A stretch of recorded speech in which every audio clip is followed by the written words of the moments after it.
Hola amigos, ¿qué tal? Bueno, el 4 de enero del año 1938 caía una tormenta impresionante sobre Roma, una tormenta de esas que suelen azotar el invierno romano. Hacía muchísimo frío, pero en un pequeño cine del Trastevere, en el cine Olimpia, estaba lleno, había gente de pie incluso, había un ambiente cálido, lleno de humo, porque se podía fumar en los cines en Italia, y estaban viendo la última película de Rolf Flynn y Olivia de Havilland, del Capitán Blood. Era una película de aventuras famosísima, traducida al italiano, por cierto, y estaba todo el mundo emocionadísimo, metidos en el cine, ajenos a esa tormenta y viviendo las aventuras en lugares exóticos de este personaje tan popular en aquellos momentos. Sentados en las primeras filas estaban Alfonso XIII y su nieta, y su nuera María.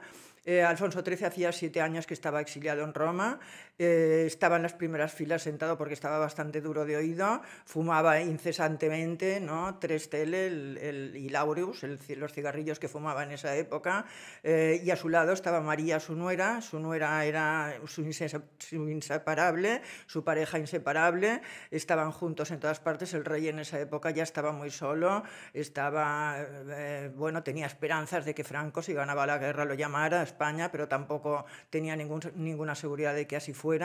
Estaba melancólico, hoy día diríamos que estaba depresivo, y la compañía de esa chica tan alegre, tan inocente, tan ingenua, ¿no?, que era la mujer de su hijo, era también su sobrina, porque era primo hermano del padre de María.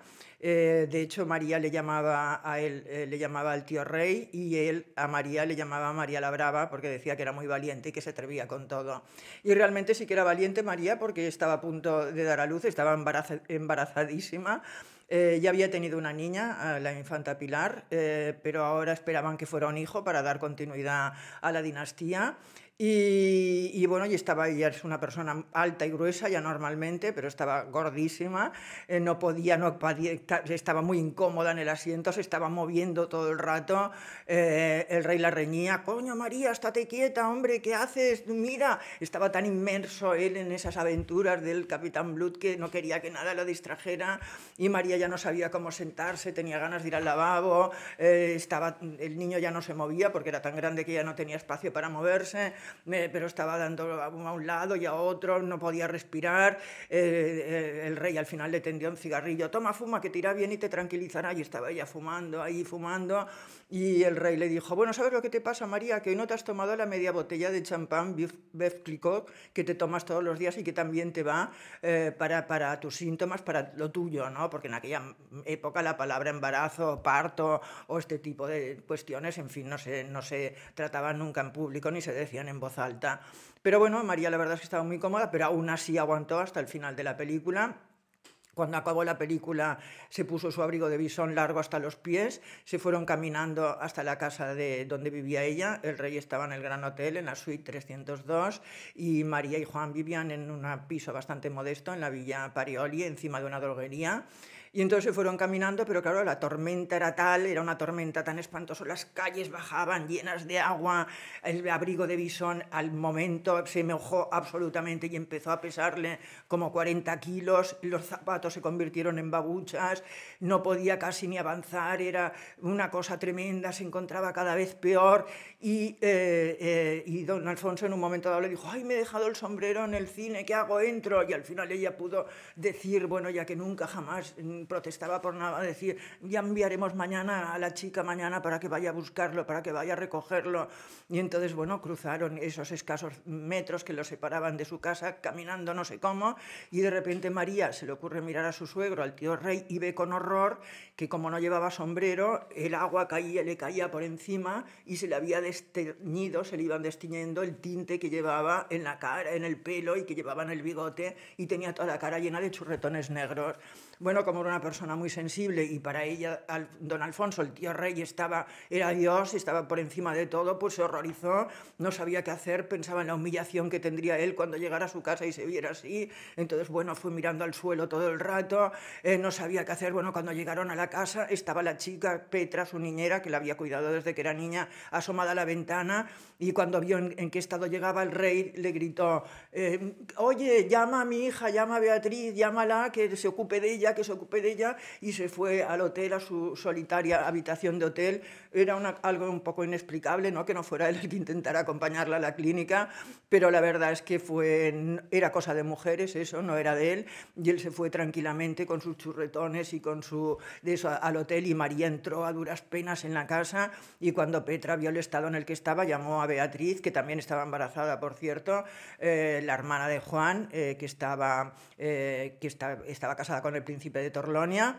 y la llamó por teléfono para que viniera a auxiliarlo. ¿Por qué? ¿Dónde estaba el marido de María? ¿Dónde estaba don Juan? Bueno, pues don Juan estaba haciendo el don Juan, tenía relaciones bastante estrechas con una hija de un embajador, de un italiano que había sido un noble italiano que había sido embajador en Madrid durante muchos años, y en esos momentos estaba en una finca a 100 kilómetros de Roma, en el Piamonte, compartiendo pues unas jornadas de caza, según decían, con esta señorita. Bueno, pues entonces a todo el mundo le parecía muy natural, o sea, nadie protestó. Y entonces, cuando Petra llamó a Beatriz, enseguida Beatriz envió a Pepe el mecánico con el coche, y entonces, bueno, como pudieron, en medio de esa tormenta espantosa, cayeron árboles centenarios en Villaborghese, se interrumpió el servicio de tranvías, se fue la luz, Roma se convirtió, que ya es bastante caótica, normalmente se convirtió todavía en más caótica, y entonces fue Pepe con el coche de la familia, sacando un pañuelo por la ventanilla, ella dando tales alaridos que parecía que llevara la sirena puesta, porque era dolorosísimo, ¿no? Estaba ya a punto de dar a luz, ya estaba a punto de dar a luz, gritando, y con el chofer en dirección a la clínica angloamericana. Bueno, al final llegaron, ¿no? Llegaron a tiempo, doña María entró en el quirófano, pero estuvo muchas horas sufriendo, y cuando ya no se sabía qué hacer, estaba desesperada, ella aullando. En aquella época no había nada, ¿no? La atendía el doctor Castellani. Además, el doctor Castellani era el típico médico de sociedad, que no era tampoco muy ducho, ¿no?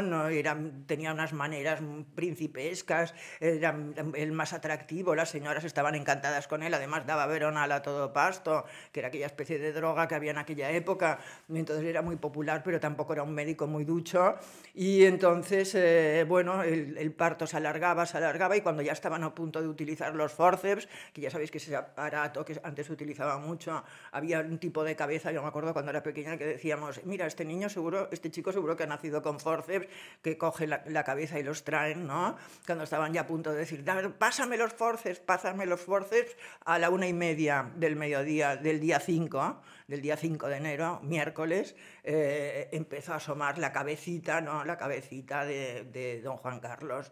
Entonces ya dijeron, no hace falta, tiraron de él, y en ese momento contaron las enfermeras que hubo un rayo impresionante que pareció dividir el cielo en dos, ¿no? No se sabe qué pasó, pero con un ruido temblaron los cristales. Parecía que la clínica se fuera a venir abajo, ¿no? Que fuera un accidente o hubiera pasado algo. Y entonces el príncipe, que nacía en aquel momento con los puños, dice que tenía los puños en los ojos, así, y dio un chillido impresionante, ¿no? Que los estremeció a todos. Era algo rarísimo que naciera con esa postura y además chillando. Pero es igual, a María lo único que le preocupaba era si era varón o si era una niña, ¿no? Era lo único que le preocupaba, porque estaban todos esperando que fuera un varón para que hubiera continuidad, para que la monarquía tuviera continuidad. Y la enfermera le dijo, es un macho, le dijo así en español, es un macho. Y entonces ella se descansó. Y en ese momento entró Alfonso XIII, ¿no? El rey depuesto, entró con un enorme ramo de flores, y entonces entró y ella le dijo, se levantó un minuto después de haber dado a luz, se levantó e hizo así con la mano en saludo militar y dijo, Majestad, deber cumplido. Para que veáis hasta qué punto llegaba la sumisión, ¿no?, de las princesas en aquella época. Bueno, don Alfonso le regaló a su nuera en agradecimiento una esmeralda enorme que había sido de la chata, que hacía conjunto con una pulsera y con un anillo. No sé dónde ha ido a parar, la verdad, estas joyas, porque la verdad es que yo a doña Sofía no se las he visto. No sé si serían esas joyas que luego fueron a parar al manto de Faradiva, no, esas fueron las de Victoria Eugenia. Bueno, la verdad es que quizás las heredó alguna hermana de don Juan Carlos, y le regaló este conjunto, pero bueno, claro, empezaron a pasar por aquella habitación, empezaron a pasar a ver aquel prodigio de niño, ese 3,5 kilos de rey, ¿no?, de futuro rey, que estaba en la cuna, que es sano, decían todos, es sano, ¿no?, porque claro, estaba la tara de la hemofilia, pero precisamente Juan se había casado con María porque estaba libre de la enfermedad, y son las mujeres las que transmiten la enfermedad. Es un varón sano, todo el rato decían, está sano, está sano, está sano. Entonces Alfonso dijo, le llamaré Juan como su padre, ¿no?, y añadiré el Carlos para contentar a los carlistas después, pero siempre le ha llamado en familia, siempre le ha llamado Juan o Juanito, Juanito para distinguirlo del padre, incluso ahora le llaman Juanito, su mujer le llama Juanito. Y es curioso porque Alfonso, para ver cómo tenía los pulmones, le echaba el humo del cigarrillo encima, uf, y si no tosía ni nada, decía, tiene buenos pulmones, tienes buenos pulmones, será sano, será muy sano, será muy sano. Bueno, empezaron a pasar por la habitación desde Cortés Cabanillas, el periodista de ABC, el marqués de Aybar, los Rocamora, bueno, toda la nobleza que estaba en Roma en esos momentos, todos excepto el padre. Y es que nadie se le había ocurrido avisar al padre de que había tenido ya un hijo. Don Juan estaba ahí retozando en esa finca del Piamonte, ¿no? Y entonces, bueno, al final, claro, Angelita Rocamora, que era la dama de doña María, dijo, bueno, pues tenemos que enviarle un telegrama. Y como su italiano tampoco era muy bueno, dijo, bambolo en nato. Bambolo en nato quiere decir el muñeco nacido, porque el niño es bambino en italiano y bambolo es muñeco, pero ya no sabía bambolo en nato, pero bueno, don Juan es lo suficientemente inteligente como para entender que había nacido su hijo. Y después se le explicó, corrí tanto para llegar que rompí una ballesta del coche. Y no era verdad, esto es un recuerdo absolutamente falseado, como tantas cosas en los Borbones, ¿no?, que se han transmitido y que no son ciertas. Pues esto no es verdad. Tardó hasta el día siguiente, no llegó a conocer a su hijo. Don Alfonso estaba enfadadísimo, la verdad, porque era el heredero, ¿no?, el heredero del heredero. Claro, primero tenía que volver don Alfonso a España, después a su muerte tenía que heredarle don Juan y luego tenía que heredarle su nieto, pero bueno, desde el punto de vista dinástico era una pieza fundamental, y que no estuviera ahí el padre era una cosa rarísima, ¿no?, que tuviera que estar el suegro ahí haciendo las funciones de padre. Y entonces cuando llegó dijo, bueno, pues voy a castigarlo, ¿no?, por haber hecho esta cosa tan mala. Y casualmente, a la vez que doña María había dado a luz a su hijo, unos miembros de la legación china, y entonces pues bueno, había nacido un niño chino de rasgos chinos, evidentemente, con el pelito negro, ojos achinados, pues el color que así, bueno, pues ese color peculiar distinto, ¿no?, que tienen los chinos, bueno, distinto al nuestro, pero nosotros para ellos somos distintos también. Y entonces don Alfonso les pidió por favor que le dejaran el bebé chino, y entonces bajó abajo al vestíbulo, y cuando llegó don Juan posando, ¿no?, para la posteridad, bajando del coche como si viniera yo qué sé, de la guerra de los Balcanes, ¿no?, llegando así desesperado a la puerta del coche, lo recibió don Alfonso con el bebé dramáticamente así en brazos y le dijo, toma, Juan, y aquí el heredero, este es tu heredero.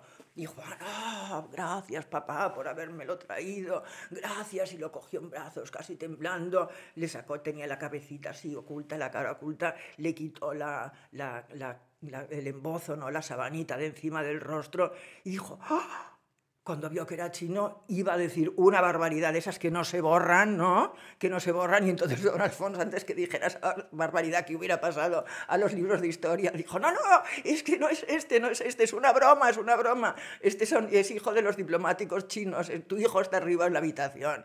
Entonces, luego María, cuando le contaron este bromazo, dijo, bueno, casi hubiera sido mejor quedarnos con el chino, porque Juanito cuando nació la verdad es que era muy feo. Y a mí este comentario de doña María tan desenvuelto, ¿no?, tan natural, tan como era ella, la verdad es que me cautivó. Bueno, del nacimiento de estos días es el cumpleaños de don Juan Carlos, evidentemente, lo pasa también en el exilio, nació en el exilio y está en el exilio ahora, yo creo que también morirá en el exilio. estas fiestas que celebra, ¿no?, en Abu Dhabi con toda esta gente tan mezclada, ¿no? Pues la verdad es que, no sé, creo que decepcionarían a su padre, ¿no?, que tenía ese sentido de la dignidad, y también muchas cosas de las que ha hecho don Juan Carlos también decepcionarían a su padre, pero bueno, así se escribe la historia. Bueno, espero que os haya gustado este relato del nacimiento de don Juan Carlos, del Juanito, del niño Juanito, y que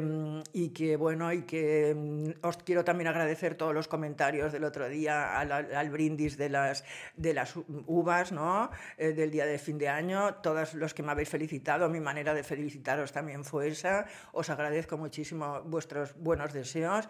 Espero que continuemos estando juntos este año que viene. De verdad que, bueno, no sé, es un placer de verdad estar aquí con vosotros. Y hoy, por cierto, no tengo maquillaje aquí, debo estar horrible, pero es igual, sé que me lo perdonaréis, pero es que aquí no sé por qué me había olvidado el maquillaje y me he tenido que arreglar con 4 cositas que tenía.